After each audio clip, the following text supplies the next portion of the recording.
ದೇಶದ ಉನ್ನತ ತನಿಖಾ ಸಂಸ್ಥೆಗಳನ್ನು ಆಳುವವರು ದುರುಪಯೋಗಪಡಿಸಿಕೊಳ್ಳುತ್ತಿದ್ದಾರೆ ಎಂಬ ಆರೋಪಗಳನ್ನು ವಿಪಕ್ಷಗಳು ಈ ಹಿಂದಿನಿಂದಲೂ ಮಾಡುತ್ತಲೇ ಬಂದಿವೆ. ಇತ್ತೀಚಿನ ವರ್ಷಗಳಲ್ಲಿ ಆ ಆರೋಪ ಗಂಭೀರ ರೂಪ ಪಡೆದುಕೊಂಡಿದೆ. ಚುನಾವಣಾ ಬಾಂಡ್ ವಿವರಗಳನ್ನು ಬಹಿರಂಗಪಡಿಸಬೇಕೆಂದು ಸುಪ್ರೀಂ ಕೋರ್ಟ್ ಆದೇಶ ನೀಡಿದಾಗ ಸ್ಟೇಟ್ ಬ್ಯಾಂಕ್ ಆಫ್ ಇಂಡಿಯಾ ಕಾಲಾವಕಾಶ ಕೇಳಿ ಮುಂದೂಡಲು ಪ್ರಯತ್ನಿಸಿತ್ತು.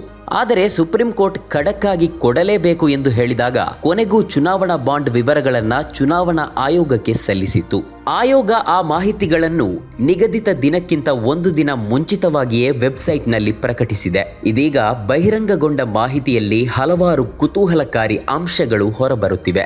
ಏಪ್ರಿಲ್ 12, 2019ರಿಂದ ಜನವರಿ 2024ರವರೆಗೆ ಚುನಾವಣಾ ಬಾಂಡ್ಗಳನ್ನು ಖರೀದಿಸಿರುವ 30 ದೇಣಿಗೆದಾರ ಕಂಪನಿಗಳ ಪೈಕಿ ಕನಿಷ್ಠ ಪಕ್ಷ 14 ಕಂಪನಿಗಳು ರಾಜ್ಯ ಇಲ್ಲವೇ ಕೇಂದ್ರ ತನಿಖಾ ಸಂಸ್ಥೆಗಳಿಂದ ಕ್ರಮಕ್ಕೆ ಒಳಗಾಗಿದ್ದವು ಎಂಬ ಸಂಗತಿ ಚುನಾವಣಾ ಆಯೋಗಕ್ಕೆ ಭಾರತೀಯ ಸ್ಟೇಟ್ ಬ್ಯಾಂಕ್ ಸಲ್ಲಿಸಿರುವ ಚುನಾವಣಾ ಬಾಂಡ್ ದತ್ತಾಂಶಗಳಿಂದ ಬಹಿರಂಗಗೊಂಡಿದೆ. ಈ ಪೈಕಿ future gaming and hotel services, Megha engineering and infrastructure limited, Haldia energy limited, Vedanta limited, Yashoda super speciality hospital, DLF commercial developers limited, Jindal steel and power limited, Chennai Greenwoods private limited, doctor Reddy laboratories limited, IFB agro limited, NCC limited, Divi's laboratory limited, united phosphorus India limited, Aurobindo pharma ಸೇರಿವೆ. ಈ ಎಲ್ಲಾ ಸಂಸ್ಥೆಗಳು ಜಾರಿ ನಿರ್ದೇಶನಾಲಯ ಇಲ್ಲವೇ ಆದಾಯ ತೆರಿಗೆ ಇಲಾಖೆ ಅಥವಾ ಕೇಂದ್ರ ತನಿಖಾ ಸಂಸ್ಥೆ ಅಥವಾ ರಾಜ್ಯ ತನಿಖಾ ಸಂಸ್ಥೆಗಳಿಂದ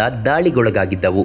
ಈ ಪೈಕಿ ಜಾರಿ ನಿರ್ದೇಶನಾಲಯದಿಂದ ದಾಳಿಗೊಳಗಾಗಿದ್ದ future gaming and hotel services ಸಂಸ್ಥೆ ಅಕ್ಟೋಬರ್ 27, 2020ರಿಂದ ಅಕ್ಟೋಬರ್ 5, 2023ರ ನಡುವೆ ಒಟ್ಟು ರು. 1368 ಕೋಟಿ ರೂಪಾಯಿಯನ್ನ ಚುನಾವಣಾ ಬಾಂಡ್ ಮೂಲಕ ದೇಣಿಗೆ ನೀಡಿದೆ. ಈ ಸಂಸ್ಥೆಯ ಮೇಲೆ ದಾಳಿ ನಡೆಸಿದ್ದ ಜಾರಿ ನಿರ್ದೇಶನಾಲಯವು ಅಕ್ರಮ ಹಣ ವರ್ಗಾವಣೆ ಪ್ರಕರಣದಡಿ ಅದರ ವಿವಿಧ ಉಪ ಪೂರೈಕೆದಾರರ ರೂಪಾಯಿ 409 ಕೋಟಿ ಮೊತ್ತದ ಸೊತ್ತುಗಳನ್ನ ಮುಟ್ಟುಗೋಲು ಹಾಕಿಕೊಂಡಿತ್ತು. Megha engineering and infrastructure limited 966 ಕೋಟಿ ರು ದೇಣಿಗೆಯನ್ನ ನೀಡಿದೆ. ಆಂಧ್ರ ಪ್ರದೇಶದ ಉದ್ಯಮಿ ಕೃಷ್ಣಾರೆಡ್ಡಿ ಒಡೆತನದ ಈ ಸಂಸ್ಥೆಯ ಮೇಲೆ ಹೈದರಾಬಾದ್ ಹಾಗೂ ಇನ್ನಿತರ ನಗರಗಳಲ್ಲಿನ ಅದರ ಕಚೇರಿಗಳ ಮೇಲೆ ಅಕ್ಟೋಬರ್ 2019ರಲ್ಲಿ ಆದಾಯ ತೆರಿಗೆ ಇಲಾಖೆಯು ದಾಳಿ ನಡೆಸಿತ್ತು. ಹಾಲ್ದಿಯಾ ಎನರ್ಜಿ ಲಿಮಿಟೆಡ್ 377 ಕೋಟಿ ರು ದೇಣಿಗೆ ನೀಡಿದೆ. ಈ ಸಂಸ್ಥೆಯ ಮೇಲೆ ಮಾರ್ಚ್ 2020ರಲ್ಲಿ ಕೇಂದ್ರ ತನಿಖಾ ಸಂಸ್ಥೆ ದಾಳಿ ನಡೆಸಿತ್ತು.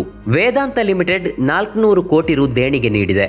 ಈ ಸಂಸ್ಥೆಯ ಮೇಲೆ ಅಕ್ರಮ ಹಣ ವರ್ಗಾವಣೆ ಆರೋಪದಡಿ ಆಗಸ್ಟ್ 2022ರಲ್ಲಿ ಜಾರಿ ನಿರ್ದೇಶನಾಲಯ ದಾಳಿ ನಡೆಸಿತ್ತು. ಯಶೋಧ ಸೂಪರ್ ಸ್ಪೆಷಾಲಿಟಿ ಹಾಸ್ಪಿಟಲ್ 162 ಕೋಟಿ ರು ದೇಣಿಗೆ ನೀಡಿದೆ. ಈ ಸಂಸ್ಥೆಯ ಮೇಲೆ ಡಿಸೆಂಬರ್ 2020ರಲ್ಲಿ ಆದಾಯ ತೆರಿಗೆ ಇಲಾಖೆ ದಾಳಿ ನಡೆಸಿದೆ. ಡಿಎಲ್ಎಫ್ ಕಮರ್ಷಿಯಲ್ ಡೆವಲಪರ್ಸ್ ಲಿಮಿಟೆಡ್ 130 ಕೋಟಿ ರು ದೇಣಿಗೆ ನೀಡಿದೆ. ಈ ಸಂಸ್ಥೆಯ ಮೇಲೆ ಜನವರಿ 2019ರಲ್ಲಿ ಕೇಂದ್ರ ತನಿಖಾ ಸಂಸ್ಥೆ ದಾಳಿ ನಡೆಸಿತ್ತು. ನವೆಂಬರ್ 2023ರಲ್ಲಿ ಜಾರಿ ನಿರ್ದೇಶನಾಲಯ ದಾಳಿ ನಡೆಸಿತ್ತು.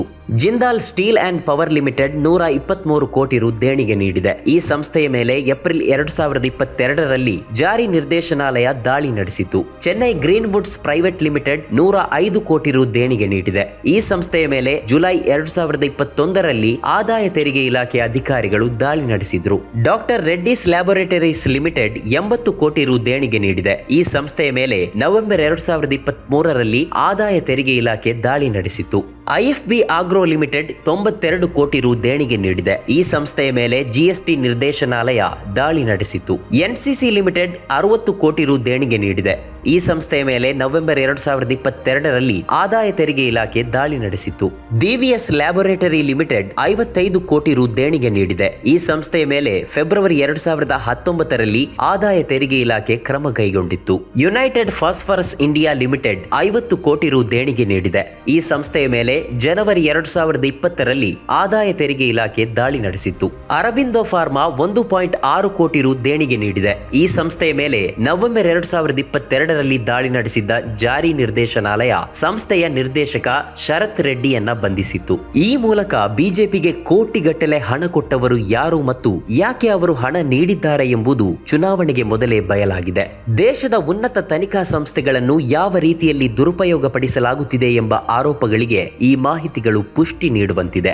ಆದ್ರೆ ವಿಪರ್ಯಾಸ ಅಂದ್ರೆ ಆಳುವವರ ತುತ್ತೂರಿಯಾಗಿರುವ ಮಡಿಲ ಮಾಧ್ಯಮಗಳು ಮಾತ್ರ ಈ ಸತ್ಯಾಂಶಗಳನ್ನ ಜನರಿಗೆ ತೋರಿಸಲು ಹಿಂಜರಿಯುತ್ತಿವೆ. ಹಾಗೇನಾದ್ರೂ ಆ ಬಗ್ಗೆ ಚರ್ಚೆ ಡಿಬೇಟ್ ನಡೆಸಿದ್ರೆ ಆಡಳಿತಾರೂಢರ ಕೃಪಕಟಾಕ್ಷ ಎಲ್ಲಿ ಇಲ್ಲವಾಗುತ್ತೋ ಎಂಬ ಭಯ ಅವರನ್ನ ಆವರಿಸಿದಂತಿದೆ. ಚುನಾವಣಾ ಬಾಂಡ್ಗಳ ಸಂಪೂರ್ಣ ಡೇಟಾವನ್ನ ಹಂಚಿಕೊಳ್ಳದ ಸ್ಟೇಟ್ ಬ್ಯಾಂಕ್ ಆಫ್ ಇಂಡಿಯಾವನ್ನು ಸುಪ್ರೀಂ ಕೋರ್ಟ್ ಶುಕ್ರವಾರ ಮತ್ತೆ ತೀವ್ರವಾಗಿ ತರಾಟೆಗೆ ತೆಗೆದುಕೊಂಡಿದೆ. ನ್ಯಾಯಾಲಯವು ಚುನಾವಣಾ ಬಾಂಡ್ ಯೋಜನೆಯನ್ನ ರದ್ದುಗೊಳಿಸಿದ್ದು, ಕಳೆದ 5 ವರ್ಷಗಳಲ್ಲಿ ಮಾಡಿದ ದೇಣಿಗೆಗಳ ಎಲ್ಲಾ ವಿವರಗಳನ್ನು ಹಂಚಿಕೊಳ್ಳಲು ಬ್ಯಾಂಕ್ಗೆ ನಿರ್ದೇಶಿಸಿದೆ. ಚುನಾವಣಾ ಆಯೋಗದ ಅರ್ಜಿಯನ್ನ ಆಲಿಸಿದ ಸುಪ್ರೀಂ ಕೋರ್ಟ್ ಎಸ್ಬಿಐ ನೀಡಿರುವ ಅಂಕಿಅಂಶಗಳು ಅಪೂರ್ಣ ಎಂದು ಹೇಳಿದೆ. ಎಸ್ಬಿಐ ನೀಡಿದ ದಾಖಲೆಗಳಿಂದ ಯಾವ ಪಕ್ಷ ಯಾವ ಸಂಸ್ಥೆಯಿಂದ ಎಷ್ಟು ದೇಣಿಗೆ ಪಡೆದಿದೆ ಎಂಬುದು ಸ್ಪಷ್ಟವಾಗೋದಿಲ್ಲ.